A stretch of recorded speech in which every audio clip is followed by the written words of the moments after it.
బాబు అనగానే మనకు చంద్రబాబు గుర్తొస్తారు. చిన్నబాబు అంటే లోకేష్ గుర్తొస్తారు. ఇది ఆంధ్రప్రదేశ్ రాజకీయ రంగంలో.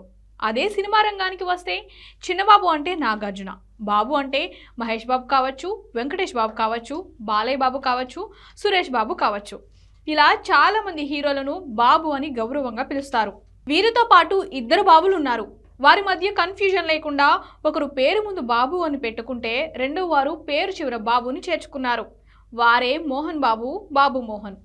ఇప్పుడు మనం చెప్పుకుంటున్న బాబు మోహన్ బాబు. ఆయన కోసం పోలీసులు నిరీక్షిస్తున్నారు అందామా, గాలిస్తున్నారు అందామా, వెతుకుతున్నారు అందామా? ఏది ఏమైనా ఆయనపై ఓ కేసు రావడం, ఆ కేసు విషయమై ఫిర్యాదు అందినట్టు పోలీసులు మోహన్ బాబుకి తెలియచేయడం, మోహన్ బాబు పోలీస్ స్టేషన్కి వస్తానని చెప్పి ఇప్పటి వరకు వెళ్ళకపోవడం అనేది గ్రౌండ్ రియాలిటీ. పోలీసులు మోహన్ బాబు కోసం ఎదురు చూస్తున్నారు అన్నదే తాజా సమాచారం. ఆయన ఇంటి గొడవలో పాత్రికేయుల పట్ల దుడుసుగా, అనాలోచితంగా ప్రవర్తించిన తీరు అందరికీ తెలిసిందే. వాస్తవానికి ఇది మంచు మనోజ్, మంచు విష్ణుల మధ్య జరిగిన గొడవ.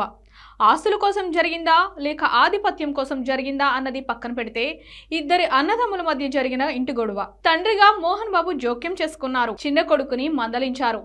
తన కుటుంబ వ్యక్తులు కాక బయట వారు తనపై దాడి చేశారని మనోజ్ పోలీసులకు ఫిర్యాదు చేయడంతో ఇంటి గుట్టు రట్టయిపోయింది. అందుకు మనస్తాపన చెందిన మోహన్ బాబు మనోజ్ని మందలించడం జరిగింది. మనోజ్ పోలీస్ కేసు పెట్టినందున మోహన్ బాబు కూడా పోలీసుల రక్షణ కోరడం జరిగింది. దరిమల మోహన్ బాబు ఇంటికి వెళ్లిన పాత్రికేయులపై మోహన్ బాబు అనాలోచితంగా, ఆవేశంగా ప్రవర్తించారు. ఆ సమయంలో గాయపడిన మీడియా ప్రతినిధి హాస్పిటల్ పాలయ్యారు. జరిగిన దానికి చింతిస్తూ మోహన్ బాబు, మంచు విష్ణు, మంచు మనోజ్ వేరువేరుగా విచారం వ్యక్తం చేశారు.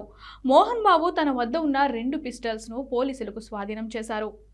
పాత్రికేయుడు పరంగా వచ్చిన ఫిర్యాదు మేరకు హత్య ప్రయత్నం నేరం కింద మోహన్ బాబుని విచారించడానికి పోలీసులు నోటీస్ పంపారు. తన ఆరోగ్య పరిస్థితి సరిలేనందున కొంతకాల వ్యవధిని కోరిన మోహన్ బాబు ఇప్పటి వరకు పోలీస్ స్టేషన్కు వెళ్లలేదు.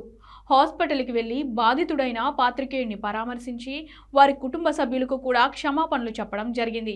పోలీసులు మోహన్ బాబు రాక కోసం ఎదురు చూస్తున్న నేపథ్యంలో సోషల్ మీడియా రకరకాల వార్తా కథనాలను ప్రచారం చేస్తోంది.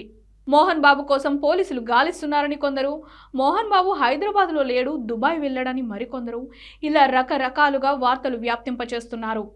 ఇవన్నీ నిజం కాదని మోహన్ బాబు తన స్వగృహంలోనే విశ్రాంతి తీసుకుంటున్నారని, ఆరోగ్యం కుదుట పడిన తర్వాత పోలీస్ స్టేషన్కు వెళ్తారని ఆయన తరపున న్యాయవాదులు వివరణ ఇచ్చారు. చూద్దాం ఇంకా ఎన్ని ఆసక్తికరమైన కథనాలు ప్రచారంలోకి వస్తాయో.